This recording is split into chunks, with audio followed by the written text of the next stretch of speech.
kereta malam menuju Jogja. Malam itu, stasiun Pasar Senen Jakarta dipenuhi cahaya lampu neon yang agak redup. Orang-orang bergegas, sebagian menguap karena kantuk, sebagian lagi memanggul koper dan tas besar. Di antara kerumunan itu, Raka, 27 tahun, berdiri diam dengan ransel di punggung. Wajahnya lelah, matanya menyimpan gelisah. Kereta Malioboro Express yang akan membawanya menuju Jogja sudah menunggu di peron. Suara peluit panjang terdengar, seakan mengingatkan bahwa sekali ia melangkah masuk, perjalanan panjang tak hanya ke Jogja tapi juga ke masa lalunya akan segera dimulai. Raka bukan sekadar hendak pulang kampung. Ia sudah bertahun-tahun tak menginjakan kaki di Jogja setelah meninggalkan rumah dengan penuh amarah pada ayahnya. Kini, sebuah kabar singkat memaksanya kembali. Ayah kritis. Pulanglah. Saat kereta mulai diberangkatkan, Raka menarik napas panjang. Ia menatap keluar jendela, melihat lampu stasiun perlahan menjauh. Di dalam hatinya, ia bertanya-tanya, apakah perjalanan ini akan mempertemukan ia dengan jawaban atau justru membuka luka lama yang lebih dalam? Raka melangkah ke dalam gerbong kelas ekonomi AC. Udara dingin dari pendingin bercampur bau makanan instan yang dibawa penumpang. Suara roda koper bergesekan dengan lantai, bayi menangis di ujung gerbong, dan sesekali terdengar pedagang asongan terakhir yang buru-buru turun sebelum pintu tertutup. Ia menemukan kursinya di dekat jendela. Di sebelahnya duduk seorang perempuan muda berkerudung biru, sibuk dengan ponselnya. Di kursi depan, seorang bapak paruh baya dengan jaket lusuh merokok rokok elektrik sembari membaca koran lama. Seorang prajurit muda dengan seragam loreng tampak mengantuk, kepalanya hampir jatuh ke bahu penumpang di sampingnya. Awalnya, semua terasa wajar. Namun, begitu kereta mulai meninggalkan kota, Raka merasa suasana berbeda dari yang ia bayangkan. Lampu-lampu dalam gerbong agak redup, memberi kesan remang yang tak nyaman. Sesekali, ia merasa ada tatapan dari penumpang di ujung gerbong, seorang pria berkacamata tebal, yang duduk sendirian dan menatap lurus ke arahnya. Raka berusaha mengabaikan. Ia menyalakan ponsel, membuka pesan terakhir dari adiknya. Cepat pulang. Ayah menunggu. Jantungnya berdegup lebih cepat. Ia tahu perjalanan ini bukan sekadar pulang, tapi menghadapi masa lalu yang selalu ia hindari. Sementara itu, di luar jendela, gelap malam mulai menelan pemandangan kota, meninggalkan hanya bayangan pepohonan dan kilatan cahaya bulan. Kereta terus melaju.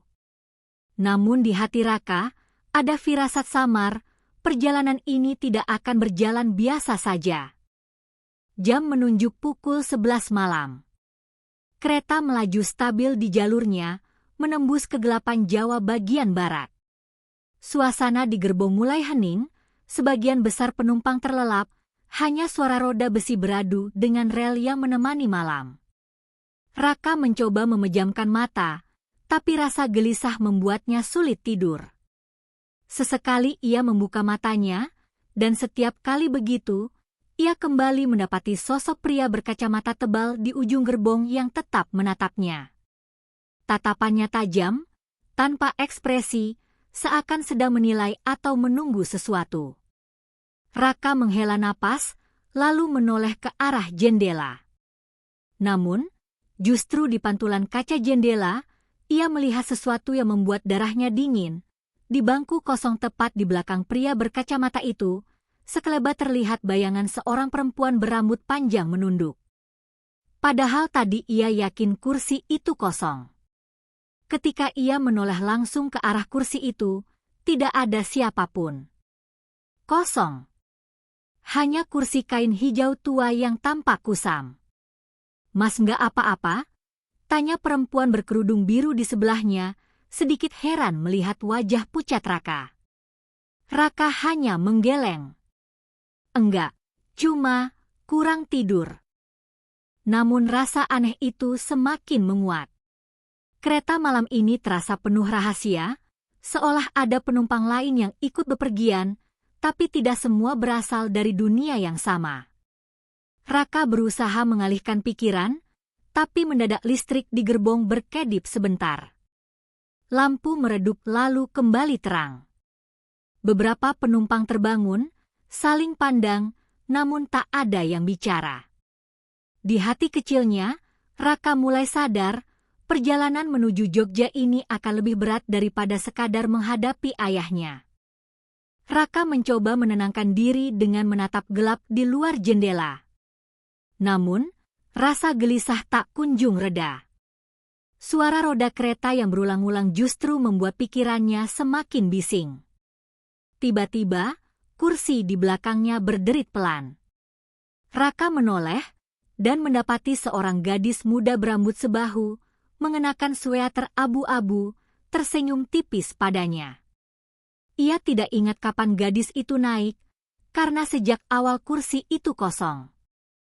Pertama kali naik kereta malam ke Jogja, tanyanya ramah. Raka sedikit kaget, tapi menjawab singkat. Iya, sudah lama nggak pulang. Gadis itu menatapnya lama, seolah memahami sesuatu yang Raka sendiri belum mengerti. Jogja selalu menunggu orang-orang yang pergi. Tapi nggak semua orang yang kembali akan menemukan hal yang sama seperti dulu. Kata-kata itu membuat Raka terdiam. Ia ingin bertanya maksudnya, tapi sang gadis sudah lebih dulu mengalihkan pandangan keluar jendela, menatap pekatnya malam. Di sela percakapan itu, Raka merasa aneh.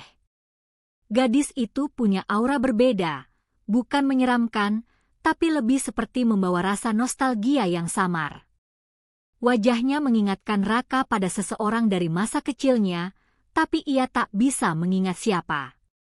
Sementara itu, pria berkacamata tebal di ujung gerbong masih tetap menatapnya. Namun kali ini, ketika Raka berani menatap balik, pria itu tersenyum miring, senyum yang entah kenapa membuat bulu kuduknya berdiri. Kereta terus melaju. Raka mulai merasa bahwa setiap orang yang ia temui di perjalanan ini punya peran untuk membawanya pada sesuatu yang belum siap ia hadapi. Jam hampir menunjukkan tengah malam. Sebagian besar penumpang sudah tertidur pulas, hanya suara kipas AC dan dentuman roda kereta yang mengisi udara. Raka masih terjaga, pikirannya bercampur antara gelisah dan penasaran pada gadis di belakangnya. Tiba-tiba, lampu kereta kembali berkedip lebih lama dari sebelumnya, cukup lama hingga seluruh gerbong tenggelam dalam kegelapan. Suara-suara bisik lirih terdengar, seperti orang berbicara sangat dekat di telinganya. Saat lampu menyala kembali, Raka terkejut, kursi gadis bersweater abu-abu itu kosong. Padahal baru beberapa menit lalu ia duduk di sana. Mas nyari siapa? Suara perempuan berkerudung biru di sampingnya membuat Raka tersentak. Dia yang duduk di belakang barusan. Kemana? Perempuan itu mengernyit. Belakang kita kosong dari tadi. Raka tercekat. Ia ingin menjelaskan, tapi sadar itu hanya akan membuatnya dianggap aneh. Sebelum ia sempat berpikir lebih jauh, tiba-tiba terdengar suara jeritan dari gerbong sebelah. Penumpang yang terbangun saling pandang, sebagian panik, sebagian pura-pura tidak peduli. Seorang prajurit muda yang tadinya tertidur langsung berdiri, meraih tas ranselnya, dan bergegas ke arah sumber suara. Namun, yang membuat Raka makin merinding adalah sosok pria berkacamata tebal di ujung gerbong. Ia tidak bergerak sedikit pun, hanya menatap Raka lekat-lekat. Dan kali ini, bibirnya bergerak, meski tanpa suara. Seakan ia sedang menyebut nama Raka. Darah Raka berdesir. Bagaimana orang asing itu bisa tahu namanya? Suasana gerbong yang semula tenang kini berubah menjadi mencekam. Raka sadar, perjalanan ini semakin jauh dari sekadar pulang menemui ayahnya.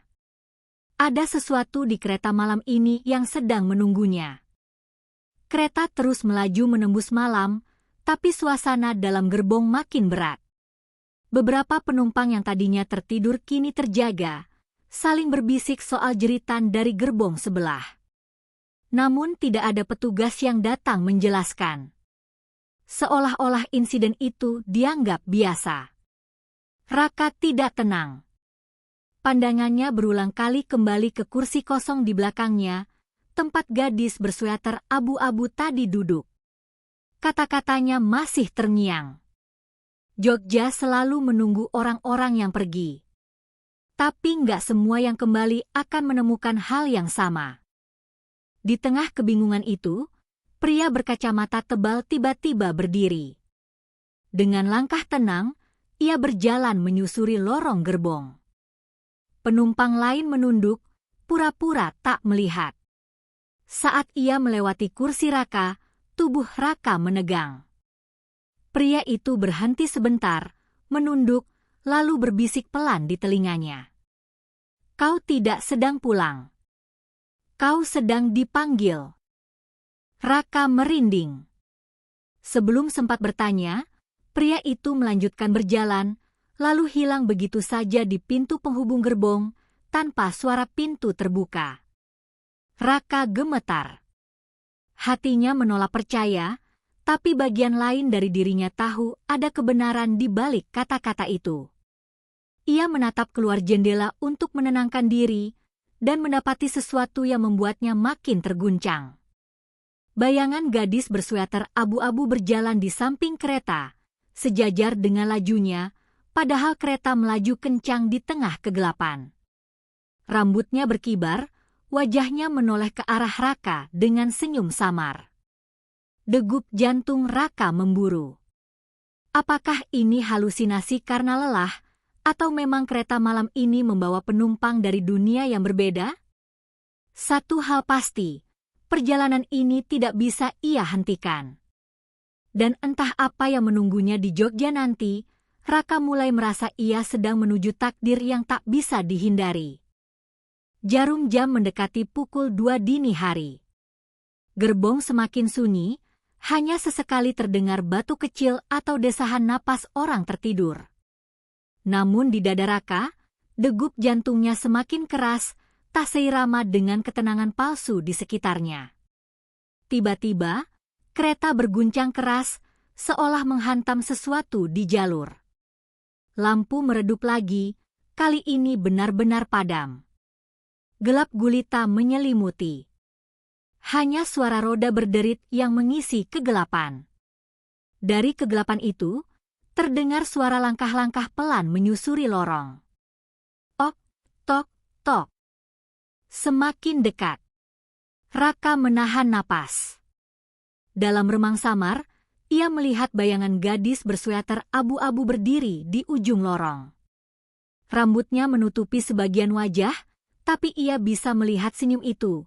Senyum yang sama persis dengan saat ia melihatnya di luar jendela. Namun kali ini, kursi-kursi di sekitarnya kosong. Semua penumpang yang tadi ada, menghilang.